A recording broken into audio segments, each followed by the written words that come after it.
بسم اللہ الرحمن الرحیم۔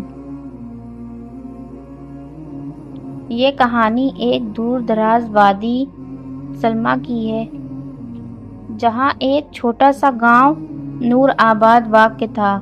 لوگ وہاں کھیتی باڑی، بکری پالنا اور معمولی تجارت کر کے گزر بسر کرتے تھے، مگر ایک سال ایسا آیا کہ بادلوں نے آسمان چھوڑ دیا، نہ بارش ہوئی نہ زمین ہری ہوئی۔ اگلے سال خشک سالی نے پوری وادی کو لپیٹ میں لے لیا۔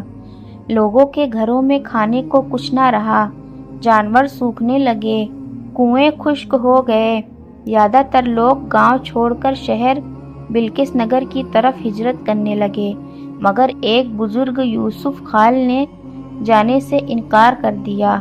جب لوگ کہتے یوسف یہاں کچھ نہیں بچا، آپ بھی ہمارے ساتھ چلیں، تو وہ پرسکون لہجے میں کہتے، جب میرے رب نے مجھے یہاں بسایا ہے تو وہی مجھے یہاں رزق دے سکتا ہے۔ میں اپنے رب کا بندہ ہوں، میں کیسے مایوس ہو جاؤں۔ یوسف خال کا گھر گاؤں کے کنارے ایک مٹی کا بنا کچا مکان تھا۔ ان کے شریک حیات خالہ زہرا نہایت عبادت گزار، خاموش، طبع اور دعا گو خاتون تھی۔ ان دونوں کے پاس صرف ایک بکری اور چند خشک روٹیاں بچی تھی، لیکن ان کی زبانوں پر کبھی شکوہ نہ آیا۔ دن رات نماز، تسبیح اور دعاؤں میں گزرنے لگے۔ ایک دن یوسف خال نے کہا، زخمی مرغابی کو پایا جو جھاڑیوں میں پڑی تھی، وہ اسے گھر لائے، صاف کیا، مرہم لگائی اور دانے پانی دیے۔ خالہ زہرا بولی، یہ بھی کسی آزمائش کا حصہ ہے، ہم نے جو کر سکا کیا۔ یوسف خال نے کہا، نیکی اپنے لیے کی جاتی ہے، بدلہ دینا رب کا کام ہے۔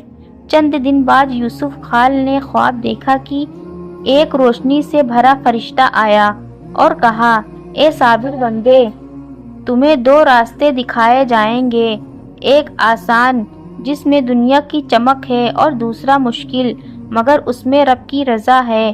صبح وہ گہری سوچ میں ڈوبے رہے۔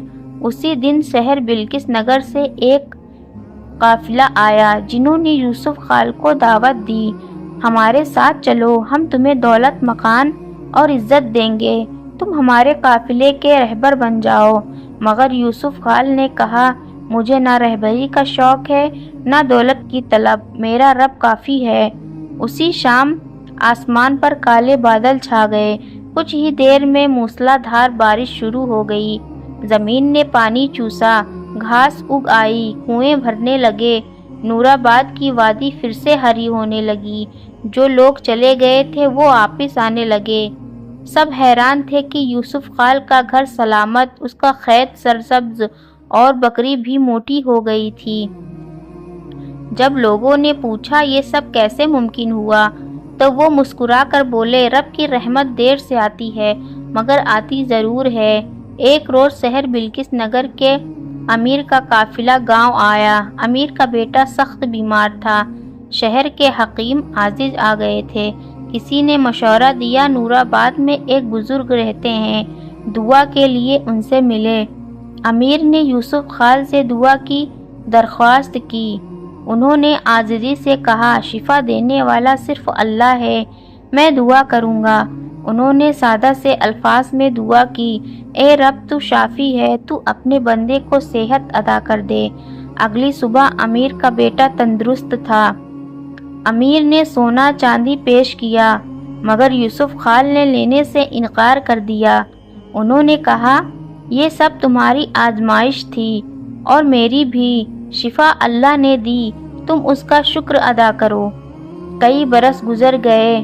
یوسف خال اور خالہ زہرا بہت ضعیف ہو گئے تھے، مگر ان کے دروازے پر ہر وقت لوگ دعا اور رہنمائی کے لیے آتے۔ ان کے صبر، سچائی اور ایمان کی خوشبو دور دور تک پھیل چکی تھی۔ ایک دن فجر کی نماز کے بعد یوسف خال سجدے میں ہی رب کے حضور چلے گئے۔ خالہ زہرا نے جب یہ خبر سنی تو مسکرا کر کہا، وہ کامیاب ہو گیا جس نے ہر حال میں رب پر یقین رکھا۔ یہ کہانی ہمیں یہ سبق دیتی ہے، سچا ایمان آزمائش کے وقت پہچانا جاتا ہے، صبر کرنے والوں کے لیے اللہ کی خاص مدد آتی ہے۔ توکل صرف اللہ پر ہو تو دنیا و آخرت دونوں سنور جاتے ہیں۔